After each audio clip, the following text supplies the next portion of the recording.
Welcome back to Game Geeks. I'm your host, Kurt Wiegel. Today's episode, we are reviewing 2 supplements for the Call of Cthulhu role-playing game.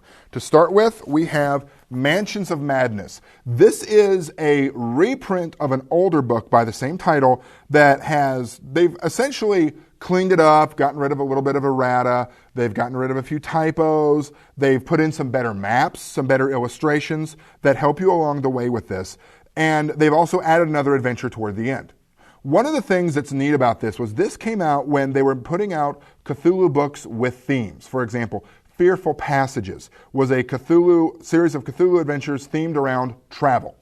This one is a series of Cthulhu adventures around the theme of haunted houses. But because this is Call of Cthulhu, this isn't your typical weenie poltergeist activity or, a spirit needs laid to rest. Things are a lot darker and a lot nastier here in these mansions, in these haunted houses. The cover really says everything for you. If you take a good look at that cover, what you see is it looks like a Shoggoth or some other sort of creature rising up from the house, pretty much about to eat the investigator, which is how several of these adventures can end if you're not very careful.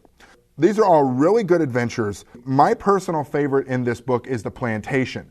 I think Call of Cthulhu can really easily be done with a deep southern feel. I spent a lot of time in the South at various points and locations around Kentucky, Mississippi, Louisiana, Georgia, Virginia, and there's a lot about the South that fits into Cthulhu nicely. I think had Lovecraft been born around Savannah, we would still have a lot of the same stories. It's just instead of Arkham, a small New England town, we would probably have the equivalent of Savannah or Brunswick. But I'm getting off topic there.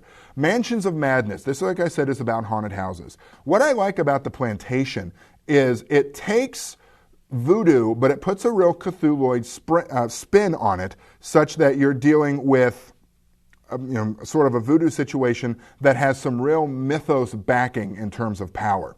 There's also Mr. Corbett, which is one of the few Cthulhu adventures I think can really be run with just one player. There's the Damned House. There's the Cracked and Crooked Manse. There's the Sanatorium. There are a lot of really good adventures buried in this book that I recommend getting your hands on.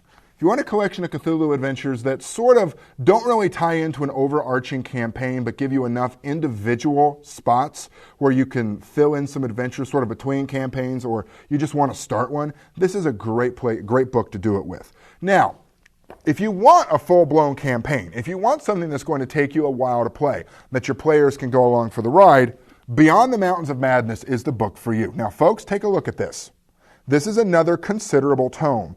A good third of this, though, is dedicated to an Antarctic survival guide as seen through the eyes of Call of Cthulhu. This adventure takes you down on an expedition to Antarctica to find out what happened to the original expedition as detailed in Lovecraft's novella At the Mountains of Madness. This is Beyond the Mountains of Madness, which sort of just continues the story on. This is a very long campaign, so this is not a game you want to run if your players come and go a lot. But if you've got a dedicated group that wants to sink their teeth into something Cthulhuoid, and they're going to be around for a while, because this is a very long campaign that takes you from New York and eventually gets you down onto the ice and back again. One of the things about this is it really gives you, some of the adventures are just prepping for this expedition, which really isn't in the vein of Call of Cthulhu, which is a nice for reality or verisimilitude. But if you're into just straight Cthulhu adventuring, you could probably glaze over those sections and get to the meat of the adventures. This is not a campaign for the light of heart either. Most Cthulhu campaigns aren't. This one isn't that bad until about 3/4 of the way in at the beginning of the climax. It gets really brutal very, very quickly and forces the players to make some very hard decisions, which I personally think is one of the hallmarks of Call of Cthulhu, is you're doing the right thing, but it's not pretty how you're doing it. This is being reprinted in 2008 in an updated form. I recommend getting your hands on this if you want a longer Cthulhu campaign that's kind of different from some of the other ones that they've published, which take you from, like, for example, The Mask of Nyarlathotep takes you from New York to London to Cairo to Kenya to Shanghai to Australia. This is different. This takes you from New York down through the Panama Canal to Australia, and then, ladies and gentlemen, you're in Antarctica, and you're there for most of the rest of the adventure.